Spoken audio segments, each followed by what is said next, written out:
Bonjour Claude, Oui, bonjour. est-ce que vous pouvez vous présenter un petit peu?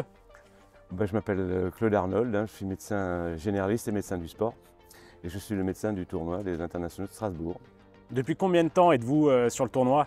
Alors, je suis exactement médecin de ce tournoi depuis 2011, c'est-à-dire depuis que le tournoi se déroule ici, au Wacken, face au Parlement européen.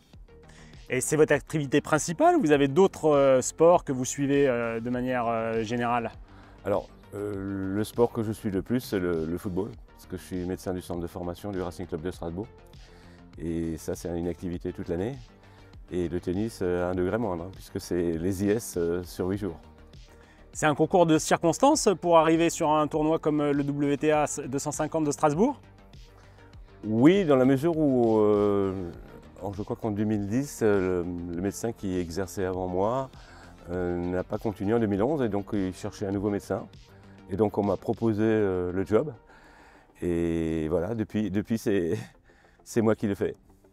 Alors, est-ce que vous êtes comme les arbitres à voyager tout autour de la planète et à suivre le tour WTA ou ATP même? Non, pas du tout. Pour les médecins, ce sont toujours les médecins locaux. Quand c'est le tournoi de Miami, ce sont les médecins de Miami, puisque c'est les médecins qui connaissent le terrain, l'environnement médical. Et donc, pour être le médecin du tournoi des IS, il faut être strasbourgeois et connaître les structures médicales autour du site. Oui, d'accord, je comprends un petit peu les contraintes. Et sur le terrain, pendant les tournois, quelle sorte de blessures, de traumatismes, de pathologies vous traitez le plus souvent? Alors, la plupart des pathologies que rencontrent les joueuses de tennis, c'est des accidents musculaires, le plus souvent. Alors, elles peuvent avoir d'autres problèmes. Elles peuvent être allergiques au pollen, ce qui arrive. Donc, on distribue parfois des comprimés contre les allergies.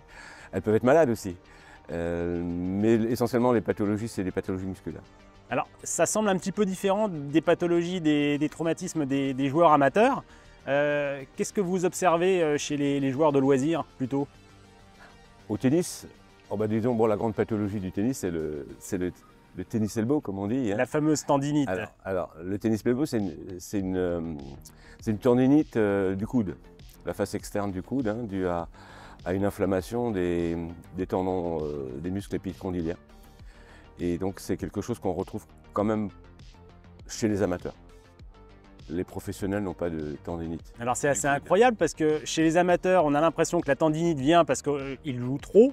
Et les professionnels qui jouent toute la journée ne sont pas touchés par la plupart. Vous avez raison.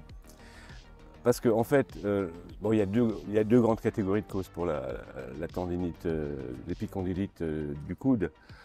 La première, c'est le geste.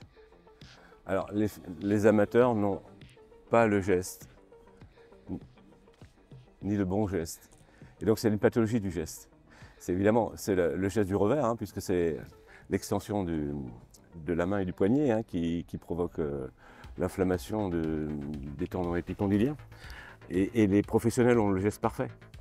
Donc les professionnels n'ont pas d'épicondylite du coude. Les deuxièmes grandes pathologies, cause de pathologie de la tendinite, c'est le matériel. Donc c'est ce qu'on appelle des technopathies. Si vous avez par exemple un manche trop gros ou un manche trop fin, vous n'avez pas le bon grip, vous avez une raquette trop lourde en tête par exemple, ça fait plus de 300 grammes avec une lourdeur en tête. Ça peut être le cordage, un cordage trop tendu, si vous tendez au-dessus de 25 kg. Donc c'est ce qu'on appelle des technopathies. D'accord. Les professionnels n'ont pas des technopathies parce qu'ils ont les bonnes raquettes, ils ont le bon geste. La raquette adaptée. Absolument, oui, à leur morphologie et à leur jeu. Et la différence entre le tennis elbow et le golf elbow? Oui, alors parce qu'on a souvent des joueurs de tennis qui souffrent finalement de golf elbow. Ça peut arriver, mais c'est rare, c'est plutôt pour les lifters. Ouais. Le golf elbow, c'est plutôt, c'est le golf comme son nom l'indique, mais c'est deux tendinites qui sont des tendinites du coude. Le tennis elbow, c'est une tendinite la face externe du coude. Le golf elbow, c'est la face interne. Donc c'est l'épicondyle interne et l'épicondyle externe. Ce sont deux pathologies des tendons aussi, mais qui ne sont pas liées au même geste. Le tennis elbow, c'est le revers. Tennis elbow, le revers. Pire pour les revers à une main peut-être? Oui, bien sûr, parce que c'est l'extension de la main, le poignet de la main. Donc, je veux dire, quand le geste n'est pas bon, vous tirez beaucoup trop sur vos tendons épicondyliens et vous enflammez vos tendons. Le golf, c'est l'inverse, hein. C'est la flexion interne du poignet. D'accord. Et au niveau de l'épaule, on a aussi pas mal de joueurs qui nous posent la question. Alors l'épaule aussi, ça peut être lié à un mauvais geste, un mauvais service. L'épaule, c'est essentiellement le service, mais ça peut être aussi des coups droits, des revers. C'est essentiellement des tendinopathies. Ou alors des pathologies de ce qu'on appelle le bourrelet glénoïdien, qui est usé. Et ça, c'est à force. Il faut rappeler aussi peut-être que les jeunes joueurs de tennis amateurs font moins de tendinite. C'est plutôt une pathologie qui part à partir de 35 ans, on va dire. Parce que les gens commencent peut-être le tennis tard, ils n'ont pas le bon geste, ou alors ils jouent souvent avec le mauvais geste, la mauvaise raquette, le mauvais cordage, la mauvaise tension. Voilà, c'est multifactoriel, hein, on va dire. Alors, est-ce que c'est incurable ou on a un moyen de traiter ces pathologies parce qu'on a l'impression qu'elles reviennent également chez la majorité des joueurs de loisirs? Oui, bien sûr. Il faut corriger le geste déjà, peut-être s'adresser à son prof de tennis, voir si la raquette est adaptée, le manche est à la bonne taille, le cordage est à la bonne tension. Ça, c'est des choses de base qu'il faut corriger. On corrige le geste, on corrige le matériel. On commence par là. Quand on commence à souffrir, on s'arrête. Donc, il ne s'agit pas de serrer les dents. Commencer par une pause. Absolument. Ah bah oui. Quand vous avez une inflammation dans le tendon, vous arrêtez, hein, le temps de récupérer. Il y a des traitements médicaux, hein, glaçage, kinésithérapie, médicaments. Le traitement est possible, mais il nécessite forcément l'arrêt du jeu. Parce que tant que vous allez continuer à frapper vos revers sur un tendon enflammé, ça ne va pas s'arranger. D'accord. Mais on peut faire en même temps, en parallèle des soins, continuer un entraînement léger si on arrive à corriger un petit peu la cause. C'est ça ? Si la tendinite n'est pas trop évoluée, hein, parce qu'il faut avoir des tendinites qui sont pas uniquement douloureuses lors du jeu. Hein. Il y a des gens qui ont des tendinites qui n'arrivent même plus à soulever un verre. Donc je veux dire, là, il faut s'arrêter. Hein. Oui, là c'est un peu tard. Là, absolument. Ça dépend du stade, le stade de la tendinopathie. Hein. Donc ça peut être 1, 2, 3, 4. À 1, vous avez, pour faire simple, le stade 1, vous avez mal quand vous jouez. Dès que vous arrêtez, tout va bien.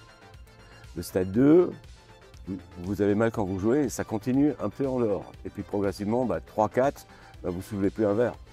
D'accord. Donc voilà, ça dépend du stade. Donc dans l'ordre, on fait du repos, on essaye de glacer parce que c'est assez simple, on peut le faire à la maison. C'est ça. On consulte. Oui, c'est ça. Et quand vraiment ça ne va plus, je veux dire, à ce moment-là, on peut faire des infiltrations, on peut faire des ondes de choc, on peut faire de la physiothérapie. D'accord. Quelle est votre vision sur l'évolution des blessures dans le tennis depuis une vingtaine d'années, finalement? On retrouve toujours le même genre de blessures? Oui, globalement, on a peut-être. Parce qu'avant, on jouait avec des raquettes qui étaient très lourdes en bois, enfin avant, oui, il y a très longtemps, mais c'était les mêmes blessures vrai, finalement. dans les années 70, il y avait des raquettes métalliques. Hein. Connor jouait avec une raquette métallique, par exemple, et puis elles étaient plus lourdes, c'est vrai. Borg jouait avec une raquette en bois. Il jouait très bien, j'ai beaucoup aimé le voir jouer. Mais bon, évidemment, les technopathies sont peut-être moindres maintenant, puisque le matériel est plus léger.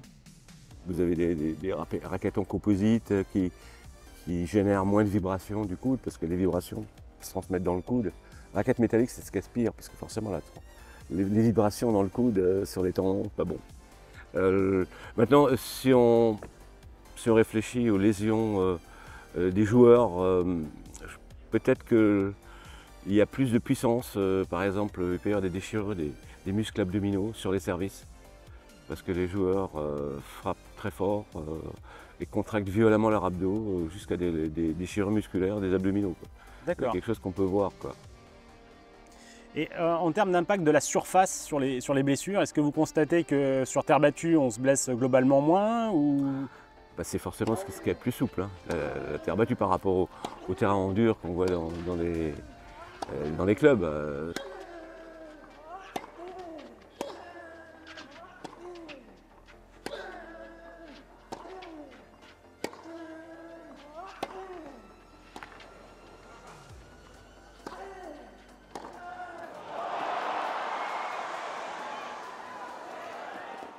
C'est sûr que plus la surface est dure, plus les blessures sont nombreuses, notamment les tendinites. C'est vrai au football aussi. Hein. Si vous jouez sur synthétique, vous allez avoir plus de tendinite dans les membres inférieurs que si vous jouez sur de l'herbe. Ok, mais écoutez, merci Claude pour tous ces précieux conseils qu'on essaiera de mettre en pratique. À bientôt. Très bien, à bientôt, au revoir.